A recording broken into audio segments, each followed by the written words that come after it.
La cantidad de movimiento de un objeto es igual a su masa por su velocidad.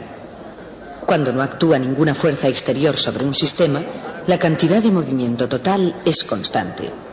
Este principio se llama principio de la conservación de la cantidad de movimiento. La conservación del momento. Uno de los efectos del proceso a Galileo fue expulsar la revolución científica de Italia, que fue a parar en definitiva a la persona de Isaac Newton en Inglaterra. Pero en su camino hacia el norte se paró en Francia un cierto tiempo para visitar a René Descartes. No he dicho mucho sobre él hasta ahora, porque no quería poner el carro delante del caballo.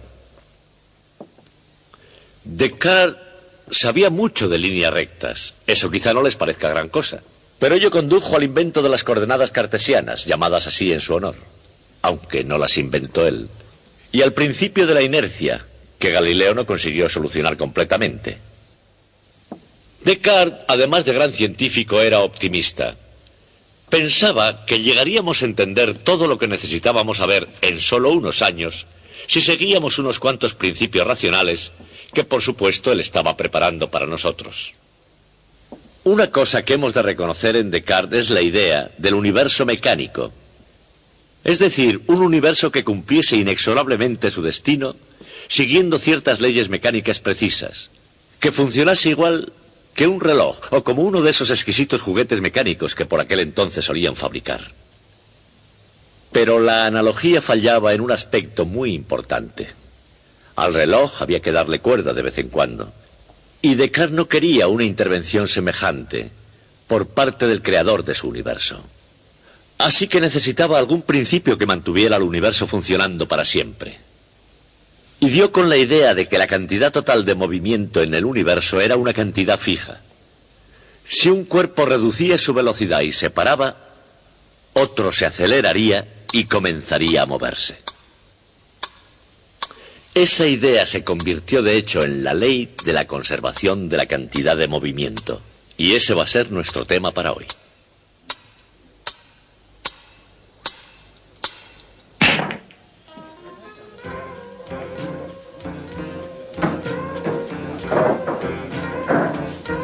Estos hombres viven según ciertas leyes, algunas veces al margen de los estatutos de la ciudad y condado de Los Ángeles con respecto al juego, pero siguiendo siempre cierta ley de la mecánica clásica. Se ganan la vida con el arte y la ciencia del billar americano. Pero ni todos ingresan en la Academia de Billar La Tiza para ilustrar las leyes de la conservación del movimiento. Ni tampoco todos aprecian aquí el hecho de que tanto si pierden como si ganan, la mecánica clásica es la que gobierna el juego del billar. La mayoría de ellos bajan las estrechas escaleras de la tiza para dar unas tacadas o para beneficiarse de la experiencia de otra manera. Pero lo más probable es que, cuando se aplican correctamente ciertas leyes de la física, todos aprecian aquí completamente los efectos. Por supuesto, así como la bola de billar puede obedecer perfectamente esas leyes, los principios que la sustentan no se originaron en la Academia de Billar La Tiza. Algunos de esos principios, como el propio juego de billar, tuvieron su origen en Francia. Como cualquier joven de la católica Francia de principios del siglo XVII, René Descartes llegó a amar la ornamentación de las matemáticas como una obra de Dios. Amaba el poder de una discusión cuidadosamente razonada y el sentimiento glorioso cuando se podía entender un concepto en su totalidad. Pero Descartes vivió en un tiempo en el que, al igual que ahora, las glorias de Dios y el poder de la razón no iban siempre en perfecta armonía.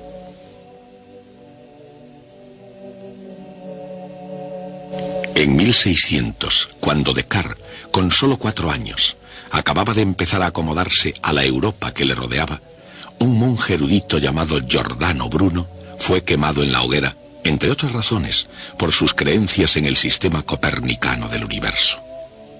Descartes, de hecho, era como Galileo un copernicano, pero de modo distinto a Galileo, que fue juzgado en Roma por expresar sus ideas ante todo el mundo. Descartes ocupó ocultó la publicación de opiniones semejantes cuando contradecían la opinión de la Iglesia. Descartes es recordado por algunos eruditos como un cobarde hipócrita y por otros como un sincero, devoto y leal católico. Y en cuanto al mismo Descartes, probablemente recordaría lo que le había sucedido a Giordano Bruno. De todas formas, Descartes fue el primero en enunciar este principio. La cantidad total de movimiento en el universo es constante. Si un cuerpo no es interferido, se moverá a velocidad constante en línea recta. Esa es la ley de la inercia. Era una idea de Galileo perfeccionada por Descartes. Pero cuando un cuerpo choca con otro, no solo separa, transmite su movimiento a los cuatro cuerpos. La cantidad total de movimiento se conserva.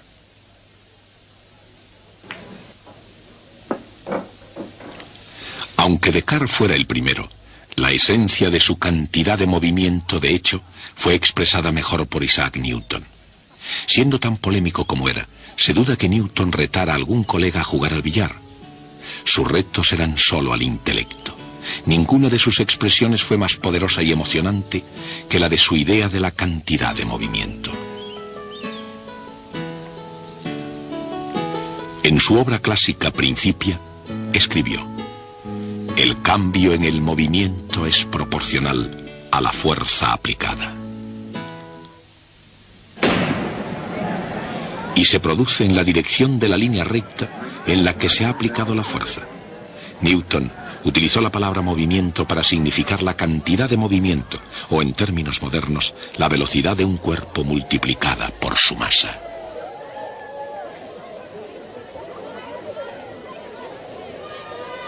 Newton, en su propio campo, prefirió expresar la mayor parte de sus convincentes ideas con ayuda de la geometría clásica, utilizando figuras geométricas y cocientes entre cantidades. Pero era lo suficientemente experto como para saber que sus leyes se podían expresar mediante ecuaciones diferenciales.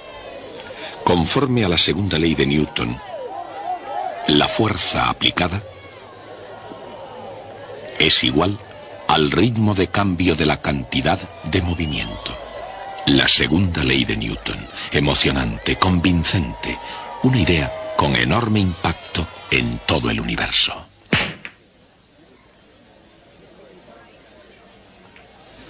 Las interacciones alrededor de esta mesa son temas complejos de ciencia social. Sin embargo, las interacciones sobre esta mesa son de naturaleza puramente física y relativamente fáciles de explicar. Una vez más, según Newton, la cantidad de movimiento de una simple partícula de masa definida es igual a m por v. Y la variación de la cantidad de movimiento se puede expresar mediante una ecuación diferencial. La fuerza es el ritmo de cambio de la cantidad de movimiento. Por supuesto, si no actúa ninguna fuerza, su derivada es igual a cero. Por lo tanto, el vector p es constante, lo cual significa que el movimiento del objeto es constante. Un cuerpo sobre el que no actúa ninguna fuerza continuaría moviéndose a la misma velocidad en línea recta. Es la primera ley de Newton, la ley de inercia. Pero cuando las bolas de billar chocan, cada bola aplica una fuerza instantánea a la otra bola, causando un cambio en su cantidad de movimiento. Aquí entra en acción la tercera ley de Newton. Las fuerzas que las bolas se aplican entre sí son iguales y opuestas. El cambio en la cantidad de movimiento de una bola es, por tanto, igual y opuesto al cambio en la cantidad de movimiento de la otra bola. La cantidad de movimiento total del conjunto de las dos bolas no cambia en absoluto. Es constante. En realidad, esta nueva ley no solamente se aplica cuando chocan dos bolas, sino cuando lo hacen un número cualquiera de ellas. Y no solamente a las bolas de billar, igualmente es aplicable a todos los átomos que las componen. E incluso a las partes internas de cada átomo, electrones, neutrones y protones, hasta el último componente de la propia materia, siempre se conserva la cantidad de movimiento. Pero hay una forma más fácil de ganar en este juego que seguir la pista a los innumerables electrones, protones y neutrones de cada bola de billar.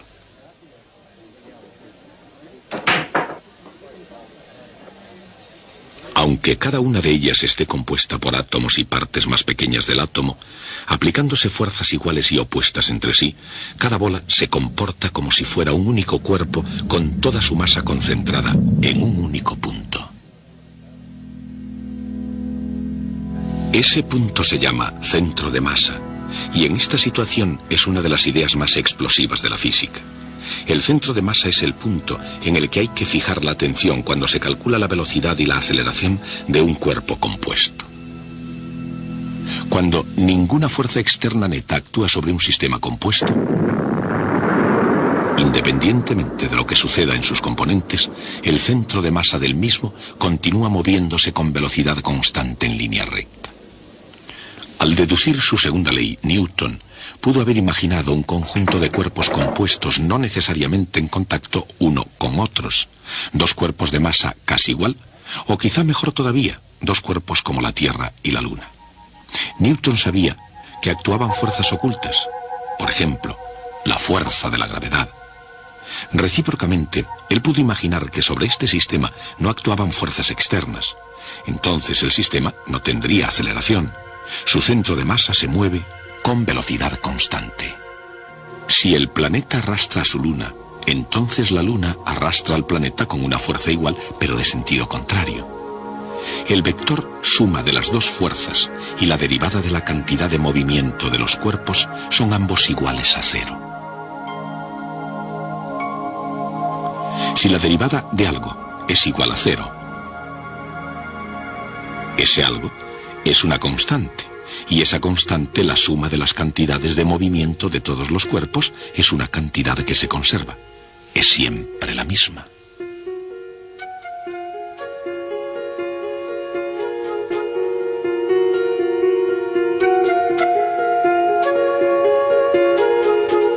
Esta ley se aplica a 2, a 3 o a más cuerpos en todo el universo, pasado, presente y futuro.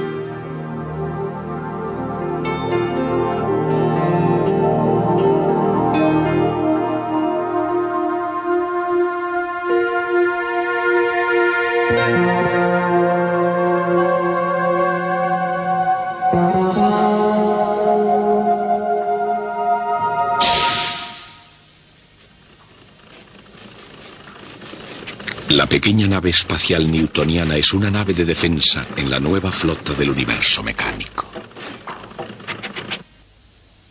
¡Qué regordete! La nave newtoniana tal vez no sea la imagen de un sistema defensivo en la guerra de las galaxias, pero si se trata de mantener las leyes físicas del universo, ¿quién puede decir que no está preparada para esa tarea? Haciendo uso de la fuerza siempre que sea necesario, y desgraciadamente siempre lo es. Newtonia dispara un astroproyectil en defensa de las leyes del universo mecánico, incluida también, por supuesto, la ley de la conservación de la cantidad de movimiento. Newtonia retrocede. Esta acción y reacción no deben interpretarse como timidez ante el fuego. Al disparar, cuando el astroproyectil sale despedido, Newtonia retrocede porque la cantidad de movimiento total de cualquier sistema permanece constante. Veámoslo ahora de esa forma.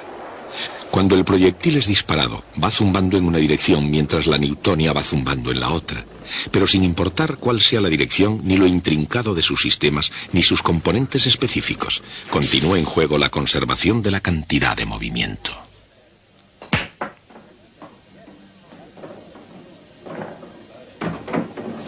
Y el caso es que lo mismo sucede con la conservación de la energía. Y es así porque, aunque tome muchas formas, la energía, al igual que la cantidad de movimiento, se conserva siempre. Tanto si es en forma de energía potencial, U, como resultado de realizar un trabajo, W, de cambiar a energía cinética, K,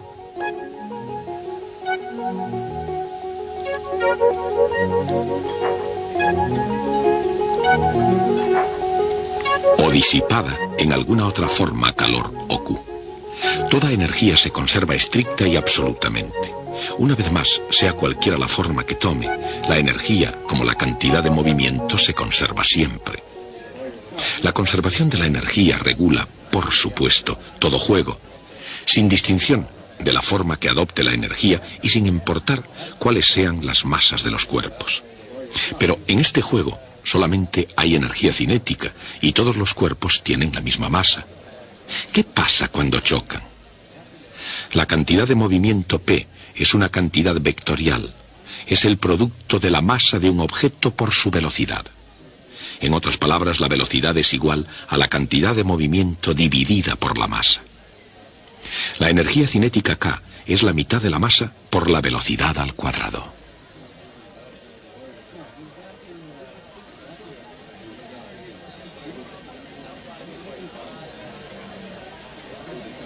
Por lo tanto, la energía cinética es P al cuadrado dividido por 2m.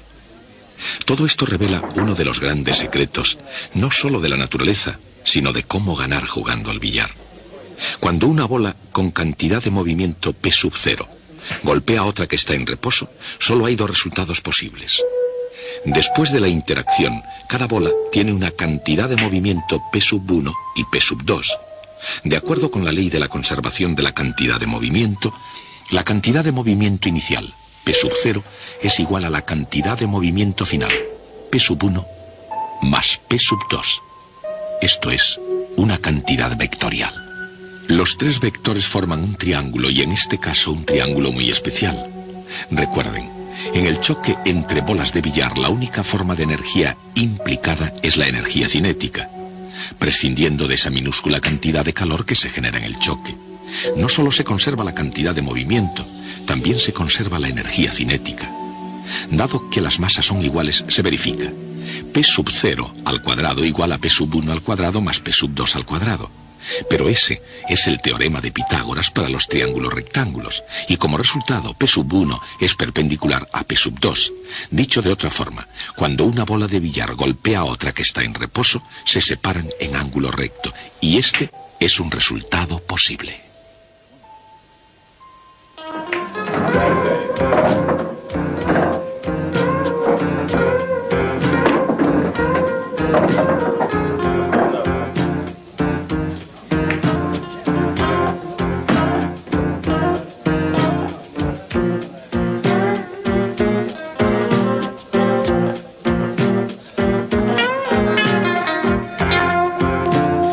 ¿Es esa la única posibilidad?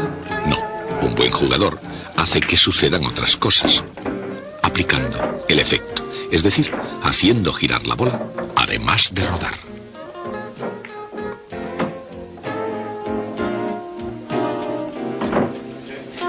Pero incluso sin golpear con efecto, hay todavía una posibilidad más, una forma más de dar con el taco que evita que las bolas salgan en ángulo recto.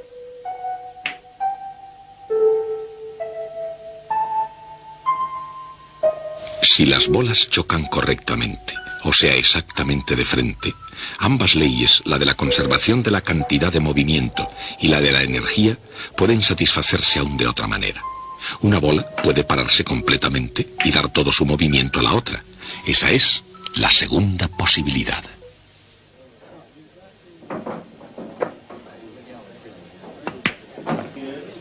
Esto fue exactamente lo que René Descartes quiso decir. Una bola da su movimiento a la otra. Se ha conservado la cantidad total de movimiento en el universo. Como teórico y como práctico, como filósofo y como matemático, René Descartes ayudó a poner los fundamentos de la ciencia. Tal como cualquier otro, al mismo tiempo que muchas de sus ideas fueron criticadas entonces y desechadas actualmente, su gran visión contribuyó a que el mundo viese la naturaleza en términos matemáticos. Más aún que Galileo, a decir verdad, Descartes vio la naturaleza y las matemáticas como algo inseparable. La ciencia natural debería deducirse de axiomas y ser completada manejando el álgebra. Esto empieza a ilustrar su esencial visión teórica. El tronco del árbol simboliza la física enraizada clásicamente en la metafísica, echando ramas como la medicina, la moral o ética y la mecánica. Descartes escribió: toda la filosofía es como un árbol cuyas raíces constituyen la metafísica, el tronco la física y las ramas son todas las demás ciencias, constituyendo tres grupos principales. En un marco así, Descartes comparó las ciencias a un árbol.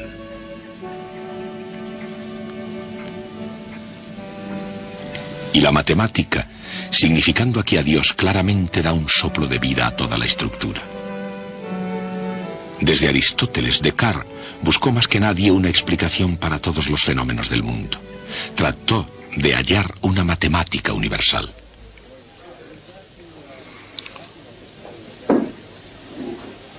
Y en su búsqueda de lo ideal, encontró algo más práctico: la geometría analítica. Descartes introdujo el álgebra de símbolos a las manipulaciones geométricas de la antigüedad y cambió el curso de las matemáticas para siempre.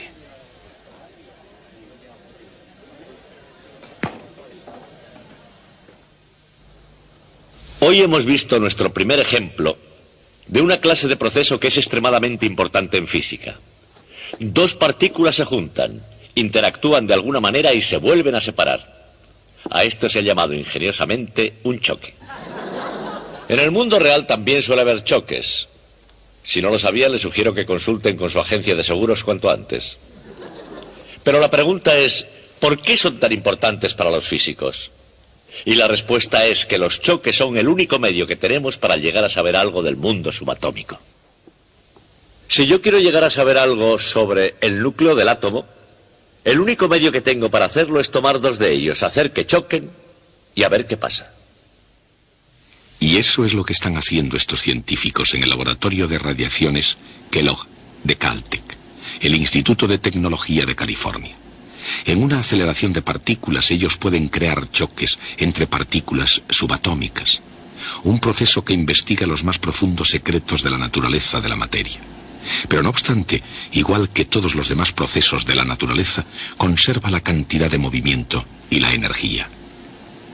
El acelerador Caltech, como muchos otros en el mundo, hace chocar núcleos a altas velocidades para hacerlos influir mutuamente. Primero se crean iones negativos y se introducen en el acelerador. Ahí fuerzas eléctricas muy potentes, alcanzando literalmente millones de voltios, los aceleran hacia su objetivo.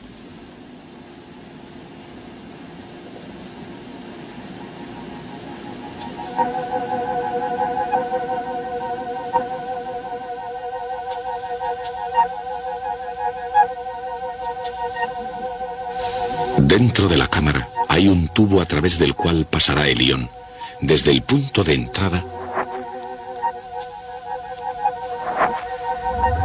hasta el terminal de alto voltaje y más allá. Un ion negativo, un ion carbono en este experimento, comienza su viaje a lo largo del tubo.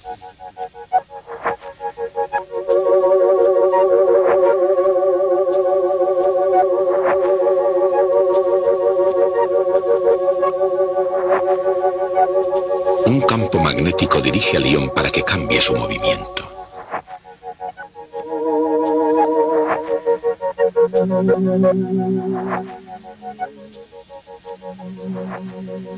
Mientras otro campo lo mantiene en el centro del tubo.